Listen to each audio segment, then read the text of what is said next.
घनीभूत अमनस्कता को स्वीकार करो। घनीभूत, अब कोई हर्ष की कोई गुंजाइश नहीं बची। उदास, ये बहुत आवश्यक। किसी भी मार्ग का ताते मौन रहना उचित है। देवदास जी वर्णन, ताते मौन रहे, उदासीन, शांत। तिनको परस न कीजिए तज ध्रुव तिनको पास। कोई संबंध नहीं किसी से। यहां उपदेश कर रहे हैं ब्रह्मबोध के लिए कि घनीभूत हृदय की कठोरता, द्रवित क्रिया नहीं। अपने लिए कोई हमें मार रहा है, गाली दे रहा है, अपमान कर रहा है, निंदा स्तुति, किसका कोई प्रभाव नहीं। घोर उदासीनता, ये बहुत आवश्यक, बहुत आवश्यक है, बहुत अमृतमय वचन है। घनीभूत अमनस्कता, सर्वथा शुद्ध चिन्मात्र में स्थित हो जाओ, चिदानंद स्वरूप में। भाव देह का मतलब क्या है? चिदानंद में स्थित हो जाओ। सहचरी भाव, गोपी भाव आदि जो बाबा आत्म भाव में स्थित, ये प्रबल लालसा। देखो किसी भी मार्ग के पथिक हो, सर्वोपरि भजन, सर्वोपरि भगवत चिंतन, ये जो हम बाहरी सेवा पूजा करते हैं इसका परिणाम है मानस में प्रवेश हो जाना। ये बाहरी सेवा पूजा अंतर में प्रवेश होने के लिए, यदि अंतर की सेवा नहीं प्रारंभ हुई तो अधूरी है। प्रियालाल को आपके हलवा पूड़ी नहीं चाहिए, उनके उपासकों को नहीं चाहिए, तो उनको कहां से चाहिए? अरे बाबा वो चिदानंद स्वरूप है, वो प्राकृतिक भोग भोगेंगे क्या? झूठे माया जलित भोगों से संतुष्ट होंगे क्या? पर इन भोगों में जो आपका भाव बनता है उसको वो स्वीकार करते हैं। उत्तम सेवा की तरफ जब आपकी गति होगी तो फिर वो भावोत्सवेन भजताम रसकाम, अपने सहचरी स्वरूप से आप अठोपहर चिदानंदमयी वस्तुओं से, ये पार्थिव वस्तुएं केवल भाव बनाने के लिए, पत्रम पुष्पम फलम तोयम ये में भक्ता प्रेक्षत, भाव पूर्वक अर्पित कर रहे हो तो आपका भाव बन रहा है। भाव खास बात भाव है, नहीं तो प्रियालाल किंचनों को मिले ही नहीं, सेठ होके यहां बैठे रहे दोनों, बनाओ खवाओ। तो लालची बिहारी थोड़ी कि भाई जो हलवा पूरी खवाएगा उसके, मतलब थोड़ा विचार करो। प्रियालाल किसी की हलवा पूरी, रसगुल्ला, गुलाब जामुन इससे प्रसन्न होने वाले हैं? आप सोचो, अरे उनका उपासक राजी होने वाला नहीं। फिर वो आपका जो भाव बनता है ना कि आज प्रियालाल को हलवा पवाएं, वो भाव जो उसमें बना वो खास बात है। वो बिना हलवा के भी हो सकता है। अगर वस्तु है और भाव नहीं तो उसकी कोई कीमत नहीं, और भाव बना लिया वस्तु नहीं तो भोग लग रहा है। महापुरुषों ने तो ऐसे ही भोग लगाए हैं और उसका प्रसाद भी पाया। केवल ऐसा नहीं कि कोरी भावुकता ही, केवल वो बाद में प्रसाद भी उनको मिला है। जब तक हमारे हृदय में शरीर के भोगों के प्रति राग है तब तक वस्तु का बोध होना बड़ा असंभव सा है। आपने कहा कि साधक को लक्ष्यच्युत करने के लिए माया तुली हुई है। कई साधक आकर्षित होकर के भ्रष्ट न हो जाए इसलिए सावधान। बिना कोई विघ्नों को पार किए हुए आगे नहीं बढ़ सकता। जैसे सोना बिना तपे हुए चमकता नहीं है, ऐसे साधक के जीवन में विघ्न आएंगे, घबराना नहीं। लगन प्रतिदिन बढ़ती जाए, बस तुम निश्चय यही रखो, प्रकृति, माया, प्रारब्ध, दैव सबको रौंद कर आगे निकल जाओगे। क्योंकि अपने पास भगवत भजन है, अपने पास भगवान नाम है, गुरुदेव की कृपा है। कोई न दैव, न प्रारब्ध, न माया, न प्रकृति, कोई तुम्हें परास्त नहीं कर सकती। प्रश्न आएंगे पर सावधान। अपनी निष्ठा से विचलित कभी नहीं होऊंगा ऐसा निश्चय करो तो आत्म साक्षात्कार निश्चित हो जाएगा। आप अपनी स्वतंत्रता में छक जाएंगे, मतलब एकदम बेपरवाही, निरपेक्षता का आनंद। इस दलदल की घटना से आप और निर्भय हो गए। आप क्या, निकालने वाला तो खुद दौड़ता है, ये निकालने वाला खुद दौड़ता है। अब क्या और निर्भय होकर बाबा आगे बढ़े। रस मार्ग में बढ़ना है तो सोच विचार के आगे बढ़ो। स्थूल दलदल नहीं फंसा सका तो फिर सूक्ष्म दलदल क्या फंसा पाएगा चित्त का। बड़ा आनंद में अंगुली पकड़ ली तो पहुंचा पकड़ ही लेगा, और काहे को छोड़ेगा। जब अंगुली पकड़ ली है तो पहुंचा पकड़ लेगा, जब उसने बाह पकड़ ली तो कौन गिरा सकता है। पूर्ण दृढ़ विश्वास रखो। और अगर सावधान नहीं रहे तो उल्टे अधिक उलझाई वाली बात आ जाएगी। जितना भी सुलझाने, वो गोस्वामी जी ने एक पद में लिखा है कि राम राम राम जी जौलो तू न जपी है, तौलो तू कहूं जाए तिहु तब छूटिवे के जतन विशेष बांधे जाएगो है विष भोजन जो सुधा सानी खायो, ये छूटिवे के जतन विशेष बांधे जाएगो।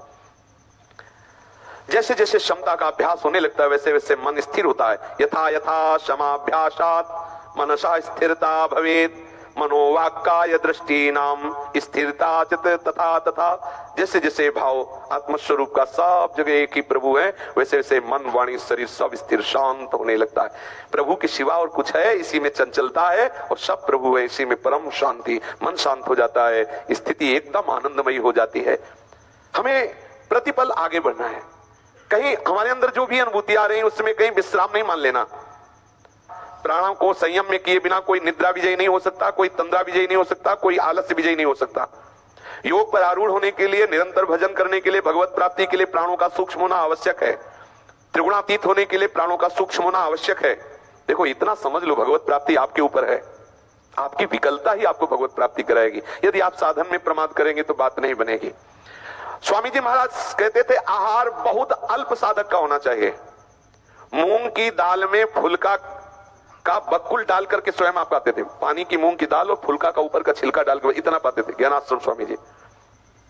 वहां जितने दिन उड़िया बाबा जी रहे देखा कि कभी दाल अंगुली में नहीं लगी, ऐसी दाल मिली कि ऐसे करे, ऐसे पास डालो तो बताओ अंगुली साफ, ऐसी दाल तो समझो क्या स्वाद होगा दाल में। कुछ अंगुली में लगा नहीं, न दाल आई न छौंक आई, ऐसी न हल्दी आई, मतलब ऐसी दाल, तभी तो मन भजन में लगेगा। यहां जब एक से एक ब्रजवासी की दुकान से भोग आ रहे हैं तो फिर भजन उसी कोटि का होगा। दाल कभी वहां गाढ़ी बनती ही नहीं, दाल का पानी मिलता और वही एक कटोरी आटे का भोजन, बहुत सादा भोजन, अल्पभाषी, सब सात्विक जितेंद्रीय साधक जितने वहां इस मार्ग में वही परम लाभ प्राप्त करता है जो हंस करके मरने की वेदी पे चढ़ने के लिए तैयार हो जाता है। ये मार्ग तभी कहा मरो रे जो कि मरो मरनो है अति मीठो। दृश्य मात्र जब झूठा है ये शरीर ये संसार, तो इसके पोषण के लिए क्या धर्म छोड़ना, क्या कपट करना। गुरु ने आदेश किया इतने आटे पाना हम और 2 रोटी मांग के, क्या ये सब क्यों? सहो चुपचाप शांत भगवदाकार वृत्ति करो। थोड़ी मुमुक्षता जागृत हो जाए या भगवत प्रेम की व्याकुलता आ जाए, कुछ अच्छा नहीं लगेगा। जब कुछ अच्छा न लगने लगे तब समझना कि अब हम मार्ग पे खड़े हैं, अभी लक्ष्य की प्राप्ति नहीं हुई, मार्ग पे खड़े हैं। केवल भगवत प्राप्ति की लगन लग जाए तो ब्रह्मादिक के भोग सब विष लागता है। नारायण ब्रज चंद की लगन लगी है जाए, अभी तो लगन लगी है। लगन में ऐसी अगन प्रकट हो गई, सब भस्म हो गए संस्कार। दुर्वासना जो हमें घसीटती रहती भस्म हो गई। ओहो कैसी प्रभु प्राप्ति की लगन में अगन है, जो समस्त अहमता ममता का परिवर्तन करके कामना वासना इच्छा इसको भस्म कर दिया, मन मना हो गया, सच्चिदानंद रस से संपूर्ण अंतःकरण भगवदाकार हो गया। कोई कामना नहीं, कोई इच्छा नहीं, कोई शोक नहीं, अखंड प्रसन्नता। हमारा लक्ष्य यह है। जब तक ये स्थिति ना आवे तो कहीं राजी मत हो जाना, कहीं विश्राम मत मान लेना। बहुत बड़ी यात्रा है, बीच में इतने आकर्षण आते हैं भोगों के कि मन ऐसी प्रेरणा देने लगता है कि भगवत प्राप्ति तो हो ही जाएगी कृपा से, सामने भोग उपस्थित हुआ, इससे भोग लो, आगे प्रभु मिल ही जाएंगे। इस भुलावे में मत फंसना। ये माया अपने पार्षदों से आपको भुलावे में डालना चाहती है, इसलिए उसी समय सावधान हो जाना। यदि भोक्ता बन बैठे, कर्ता बन बैठे तो जहां हम पहुंचना चाहते वहां नहीं पहुंच पाएंगे। सावधानी ही साधना है, अंतर्मुखता ही लक्ष्य पे बने रहना है। अंतर्मुखता हटी, बहिर्मुखता आई, भ्रष्ट हो गए, क्योंकि बाहर का आकर्षण ऐसा है। अगर अंतर्मुखता में सावधान होकर स्मृति में आप डूबे हुए हैं तो चित्ताकाश निर्मल हो जाएगा। भूताकाश से अंतर्मुखता में आए, अंतर में चित्ताकाश में जो जगत के चित्त बसे हुए हैं ये सब चित्र नष्ट हो जाएंगे भगवत स्मृति के प्रभाव से। चित्र शून्य चिंतन, संसार के चित्र से शून्य चित्त, एकमात्र भगवत चरणारविंद के चिंतन में तन्मय। अंतर में झांक के देखो चित्त में क्या चल रहा है, कहां आसक्ति है, कहां ममता है, कौन कौन प्रिय लग रहा है, क्यों लग रहा है। सावधानी पूर्वक अंतर निरीक्षण करो, अंतर की दुर्वासनाओं का त्याग करके एकमात्र भगवत प्रेम में डूबने के लिए विकल हो जाओ। पूज्य संत श्री भाई जी हनुमान प्रसाद पोद्दार जी महाराज।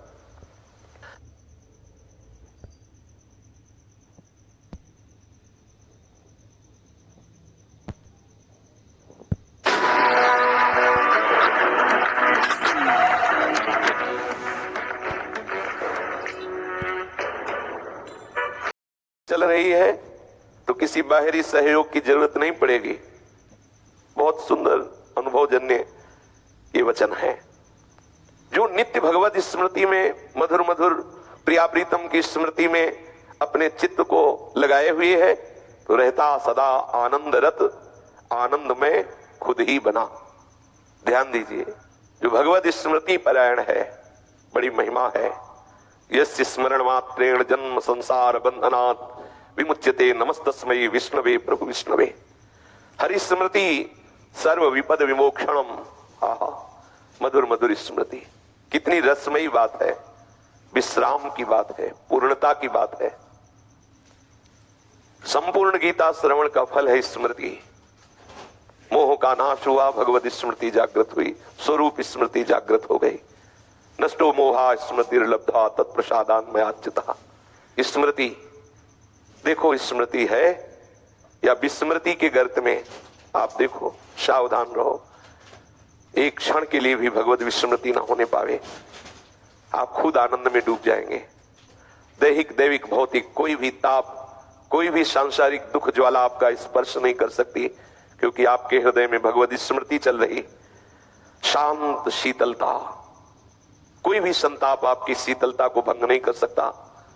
प्रसन्न आत्मा न सोचती न कांक्षती, सदैव भगवत स्मृति चल रही, कोई भी विषमता आपका स्पर्श नहीं कर सकती। जिसके हृदय में सदैव भगवत स्मृति अखंड चलती रहती है, उसकी अशांति की कहीं कोई भी वृत्ति नहीं बचती। जिसके हृदय में अखंड भगवत स्मृति है, संसार के तापों से झुलसा हुआ प्राणी जब उसके समीप आता है, कोई भी हो, बिना प्रयास के उसका हृदय शीतल होने लगता है।